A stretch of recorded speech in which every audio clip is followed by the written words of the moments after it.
I felt horrible when I discovered I was actually looking for this leak in the wrong place. The leak detector's first attempt to find it was in this bathroom floor, which, as you can see, I destroyed, and they were actually 9 feet off.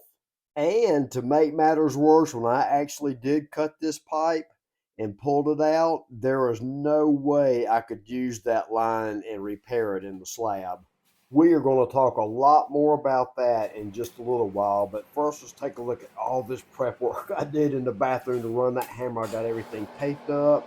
There's an air scrubber right there, and I always try to warn my clients, man, there is going to be a lot of dust in here, and we're going to do all we can to contain it. Now, speaking of containment, I'm sure that you probably can tell right there that I'm throwing all my material, all the debris inside of feed bags. These are actually dog food bags or corn feed bags. But anyways, I like to keep the stuff in a bag. That way you can pick it up and move it around and you don't have huge piles of dirt and debris all over a person's home. It's in this point in the game when I'm starting to realize something is not right because there is absolutely no moisture down in this hole. Not a good sign. I was hoping to find something that looked a little more like this. Of course, that clip was from the other hole that I'm going to get to here in just a few minutes, but right here is another great point to the dog feed bags. We're going to get this hole filled back in, and I'm going to go have to break the news to the homeowner that he's going to have to get back with the insurance company, and they're going to have to send the leak detectors back out here, and we're going to come to another starting point. Yeah, and what's your name? Bill. I'm Joe. Nice to meet you, sir. I can hear it in there, but I don't know if the carpet was here when he was there. They were here before or not. But the pipe is over under here, not there. That's where she's at. It's probably about 12 to 18 inches under the concrete. That would be nice. Okay, Jack. Bill thinks it's in your bedroom. Oh, Bill was way better than the first dude. All good. Yep. All right, here we go for the beginning of round 2. And I was so grateful when I got through this bottom layer of concrete right here that I actually discovered some moisture in this Georgia red clay. Normally around here, when we have a leak in the slab on a copper water line, it is due to the fact that somebody has thrown a rock on the line when they were backfilling the ditch. And of course, that rubs a hole in it. Now, at this point in time, I still didn't know that when I cut that line apart, I wasn't going to be able to work with it and would have to get in this wall right here and really hope for a decent system to cut into.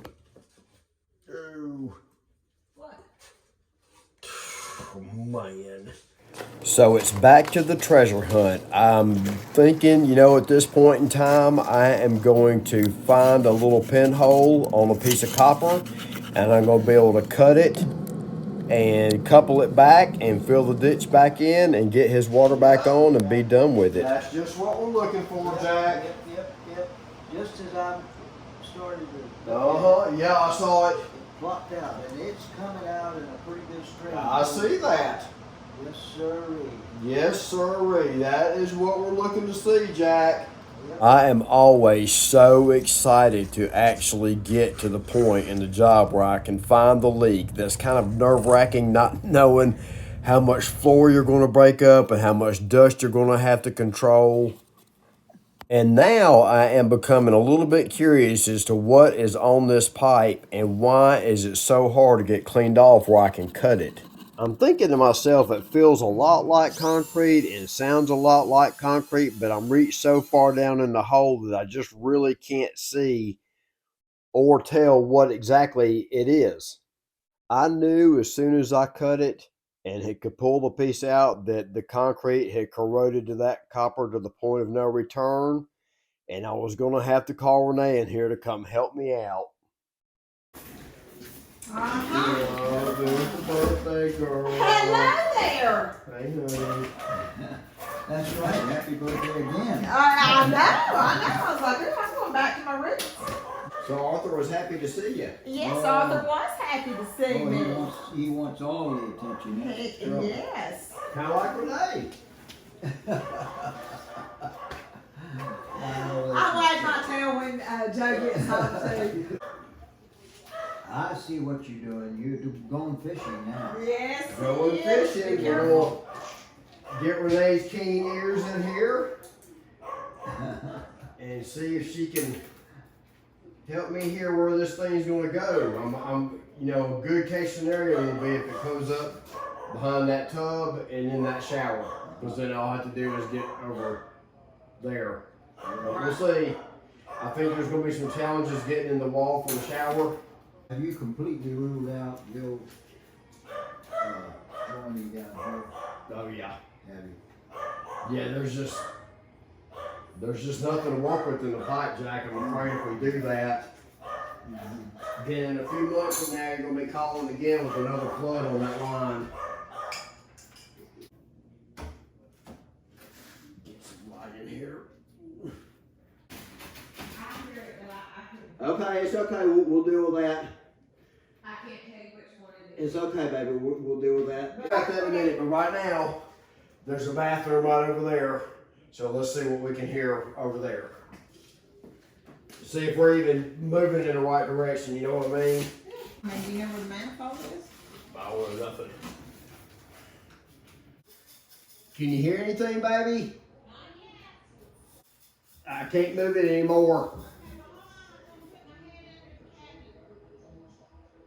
I don't think it's going. Did you listen at the tub? All right, you ready?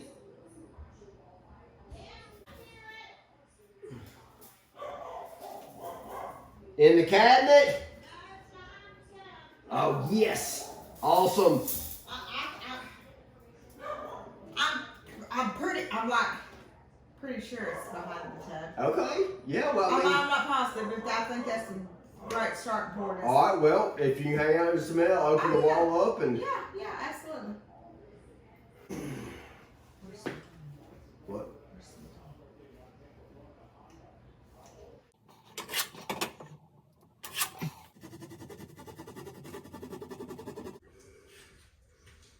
Dang it, man. Ooh, I hope we guess right the first time.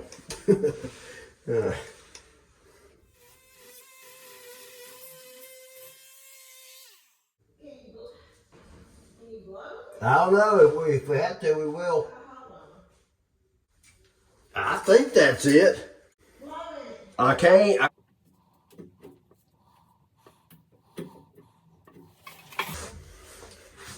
All right, here we go. Thank God. Oh my gosh.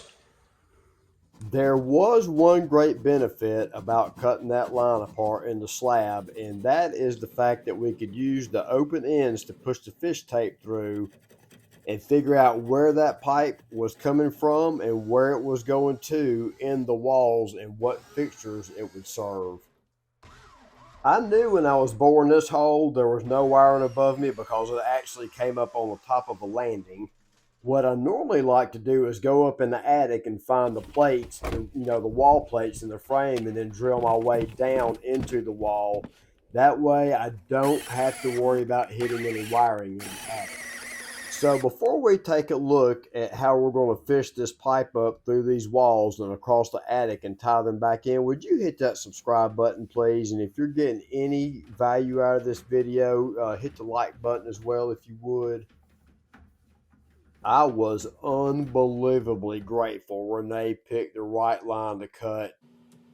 You can imagine if we cut the wrong line right here and had to put that back together and then cut a different line, that was going to be a huge challenge. Man, that is a nasty manifold. Fortunately, we had just enough room in the line that we needed to cut it in two and put a little fitting on there so we could get a line started overhead. Now, sometimes these homes that are ranches on slabs, we just, can't make the repair on the slab just like this house. But if it's like polybutylene or the system is so jacked up that there's no way to get back in the walls to tie something together, we will occasionally have to repipe the entire house.